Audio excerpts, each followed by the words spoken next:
My favourite Christmas tree is a 2022 Christmas film. This is directed by Jason Bourque, written by Sharon Latimer, and stars Emma Johnson as Kyla and Giles Panton as Cody.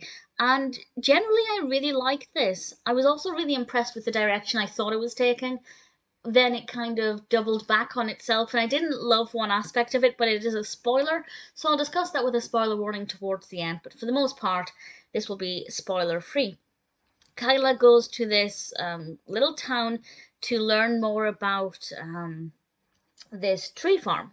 And while she's there, she meets the tree farm's owner, Cody, who's actually kind of standoffish. There's definitely a wall in front of him. He doesn't want to give too much away. He's not really that interested in talking to her about the tree farm, which I thought was an unusual approach, but it worked. It worked quite well for the character, and I really took to him straight away, even though his behaviour wasn't that likeable.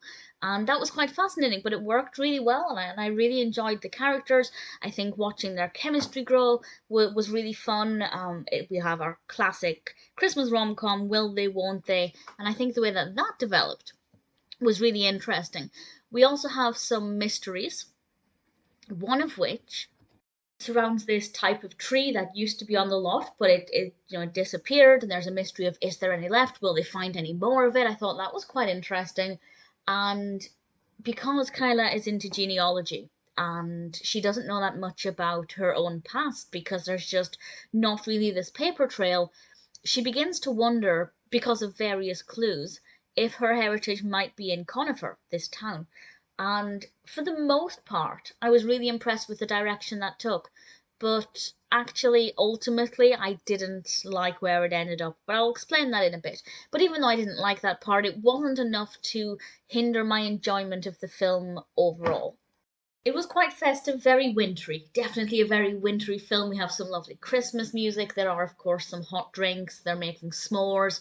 We have a lot of, Christmas things. If you're doing a Christmas checklist when watching Christmas rom-coms, this one will tick quite a few boxes. It may not be the most festive, but it was Christmassy enough. The characters are likable. The progression of their relationships is really good. The progression of the narrative is good as well. The pacing is brilliant. It's just this one aspect that I didn't really care for. I definitely recommend it. It's currently on Paramount on Amazon Prime, and if you have an hour and a half to spare and you're looking for a Christmas film that's quite an easy watch but also quite an interesting journey, I think my favourite Christmas tree is definitely one to go for. So I'll discuss now what I meant when I said there was a bit that I didn't like. This is definitely a spoiler for something that happens right towards the end of the film. And as I said, I didn't hate it, it didn't affect my enjoyment of the film, but I was actually really praising the film for something that it did, and then it turned it back around. So, spoilers from now. Kyla is trying to find out if she's related to this woman called Constance. And it turns out, well, we think we find out that actually she isn't, or there's no evidence that she is, and then we learn that they didn't have any children, so it's not possible to be a direct descendant. I really praised the film for this because I thought you've proven that coincidences are not that likely, because it did seem a little far-fetched that she'd randomly end up in Conifer and these connections would be there.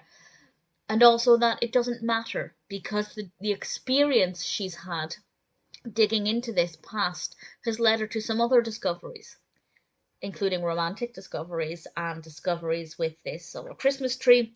So I thought actually you've shown that even though you might not get the outcome you wanted, you might discover something more beautiful or equally as beautiful in the process. And I thought that was a really lovely message, and I really praised the film for not being too obvious, for not making things too convenient and coincidental, and actually having a really positive message as a result of that. And then it turns out that actually there was a loophole and they're related, and it just completely turned that around. So everything I was praising the film for at that point, it undid. If I had my way, this would have ended 5 minutes earlier, and the film would have been close to perfect as far as narratives go. But unfortunately, it ruined it for itself. However, not enough to ruin my enjoyment of the film. I still came away from it feeling satisfied, still liked the experience, still definitely recommend it, but the film did something that I thought was really brilliant with some really lovely messages, and then it ruined it for itself. But other than that, definitely a pretty decent film.